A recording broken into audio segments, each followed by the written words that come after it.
What's up, guys? Back at it, episode 11 with the podcast. Going to go over a couple different rigging techniques, fishing reports, all this sort of stuff. So we're out with Captain Cam and Captain Mike as well. All right. They're going to kind of go over some stuff as well with us, but we could just kind of get right into it. You know, we were wanting to give you guys an update on the catch report. I know Captain Cam's been out there. If you want to give us a rundown there, Cap, of what you've been catching. So since I last was on, the show with you and talked about fishing and everything, the sail fishing's picked up when the wind is right. When the wind is not right for that, the bottom fishing has been good. Mangrove snappers have been great on the reef. Even off the reef on the wrecks, we've been catching mutton snapper and getting into those big African pompano, which a lot of people love. So I'll go over a little rig for you guys here in a minute and show you how we catch those. But fishing's been good. It's hard to complain. Heck yeah. The wind will stay right. Everything should, keep going good. The wind just keeps spinning in circles. So yeah, it's hard to find a pattern to, stay fishing for something consistently. But if you know what's biting a little bit when the wind's right, it's actually been pretty good. So cool, man. What you been up to, man? How you been? I've been doing good. I've been just fishing shallow spots. Most of the spots I'm fishing, I'm holding in, I'm going to say like 8 to 10 feet, and I'll go as deep as 20. And the shallow spots where I'm doing 8 feet, a lot of fantails.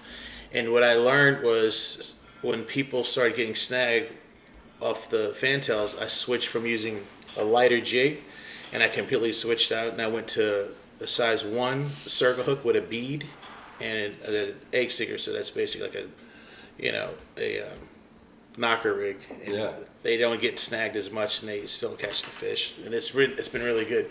Mangrove snappers, lane snappers, mutton snappers. The mutton snapper bite, it's been really good, but it's a lot of shorts, and I haven't caught any ballyhoo. So if I had ballyhoo plugs, I'd probably get a lot bigger hard fish. To find down here in Marathon. Yeah, anyway. so there's been some up the road a little, but not for us. Yeah, that's it. That's cool. It's man. got more. The Spanish mackerel, when I get in a deeper spot, like I said, the 15 to 20 spot, the Spanish mackerel will pop up, and I always have a rod like, okay, we got one on a jig, and I watch back and I see more fish, so I just grab a circle hook on wire or a treble hook, and I'll just spike a bait on real quick and fire it out. Big shrimp, and they get eaten right away. I'll get one on, and I'll try to go to another rod, but most of the time, it's just that one fish that I catch. So it's been good. It's been good. That's cool, man. That's mostly inshore and stuff, so that's cool. So there's always, always some sort of action, whether it's offshore, the wrecks, the reefs, inshore. I know I've been fishing the bay a little bit recently, which has been pretty cool. Out there, it's been good for the cobia on some of these wrecks, and there's been some bigger ones actually showing up recently. I saw you at the dock with a big one. There's been some bigger ones in the area. We've been getting these colder fronts. It's been kind of in the 50s and 60s. Once it starts kind of getting chilly like that, and the fronts are just kind of pushing all the fish down in the bay. So that's been a lot of fun. And with the cobia, they're the coolest thing about them. The way I like to fish for them is at that right tide. If you hit that slack tide, they come up, they're on the surface, you can cast to them, and that's a lot of fun. Artificials or live baits or dead baits, there's all type of stuff. So I've been doing that a lot, and timing that tide, trying to get there maybe 30, 45 minutes before the tide switches so that you're out there at the right time. You got the chum going. The cobias come up. You can use a knocker rig, which is cool on the bottom. Normally, I've been using 30-pound leader with a 2-ounce weight will work good. You can go slightly heavier or lighter if you want, depending on the current. A little bit heavier with more current is good. And then just tie a bead. I'll do the 30-pound. The 40-pound you can use also is good with these bigger fish. I'm probably going to start going a little bit heavier with some of these bigger fish. They're not 2 liters shy. So throw that knocker rig, that 2-ounce on there with a bead. We use the orange beads, and then typically a 4 or 5 circle hook, BKK circle hook on there is good for the knocker rig. That's good for the live pinfish, the squid. anything like that. Plug ballyhoo works good, but really the pin fishing, the squid works real good. So that's been good out in the bay. And I know Captain Cam, he can go over some different rigs that we have the rig here. I've been getting into pretty much everything off the reef, like a lot of them big mutton snappers and African pompanos that we've been catching. This is a staple rig for us that we like to use. And it's really nice because you can interchange the weight on it. You can kind of see, I built it here for you. Have a swivel going through the eye of the swivel with a bead, and then it meets your swivel that would naturally attach your main line to your leader. And that bead is crucial because it's going to keep that swivel from hanging on that knot and potentially just getting caught. But with this rig, you can have a free sliding sinker that could lay on the bottom, and then your bait can have a leader as long as you like, strung out a couple feet on this one. Arm's length is great, like 2 or 3 of those, 15 feet to 20 feet for your jacks and your bigger snappers and whatnot with a nice live bait hook. And remember, with a live bait hook, you can still bury this into a dead squid or a butterfly ballyhoo. All of the above are great for those African pompano.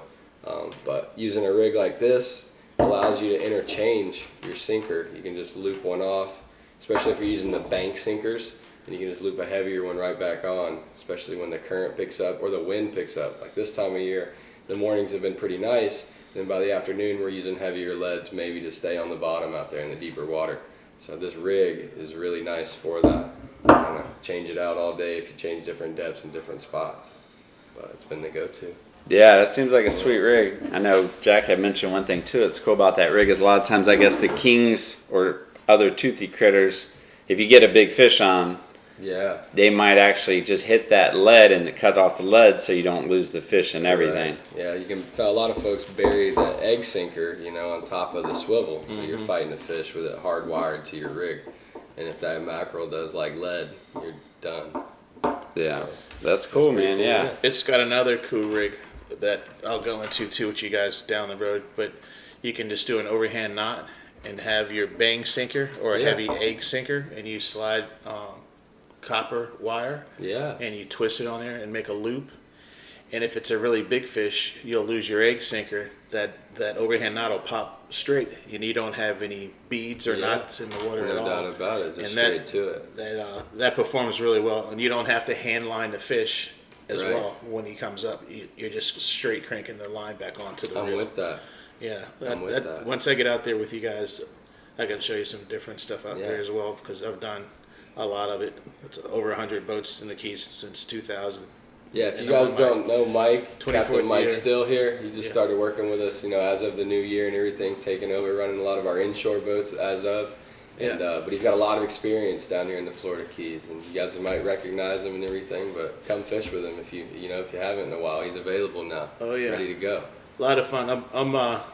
I'm tired just from being in town, and it's slow season, but I act like every day is a tournament. So I've been on it hard, like cleaning the crap out of the boat, just running around, just learning spots over again. I used to fish here 20 years ago for Jack when he had one boat, and I ran I think he had a Torres, and it was basically the bait boat. I'd go catch pilchards, I'd pick up bait from the pin traps, and then I would run back and forth out and do that, and I'd run a few trips in the Gulf, real shallow trips for the most part, but then I'd run offshore with him too.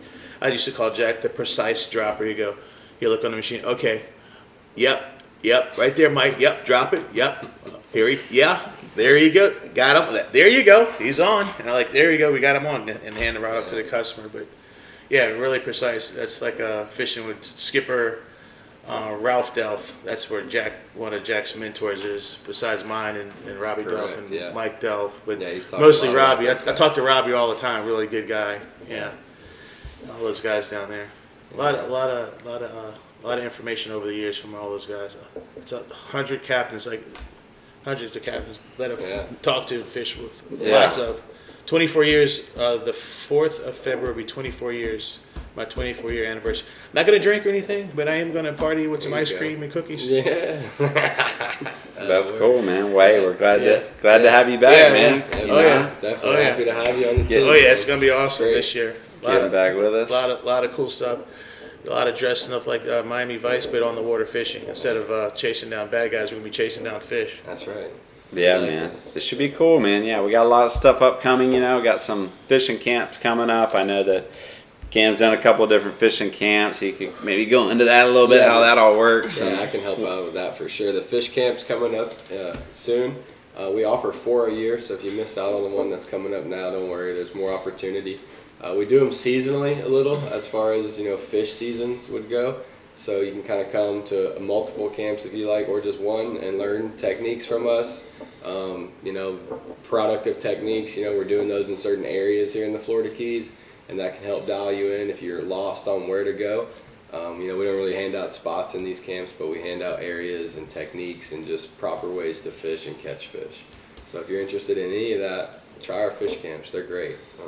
I've been doing them for years, and they're always a good time. So. Yeah, that's cool. It's a good value. You get a lot of days on the water, and fish with different captains. So it's cool. You get to try a lot of different areas: the bay, the wrecks, reefs, all different type of stuff. So definitely check that out. And but besides that, if you guys have any questions or comments or anything like that, you can DM any of us, Mike or Cam or myself, Travis, and we'd like to get you guys out there on the 36 or 26 or 24. We can get you guys out there, and if you did appreciate anything on here, if you have any questions, once again, just message us, or you can like and comment and share as well, and we'll get you guys out there as soon as possible, man. Until the next time, tight lines. Y'all have a good one out there. See ya.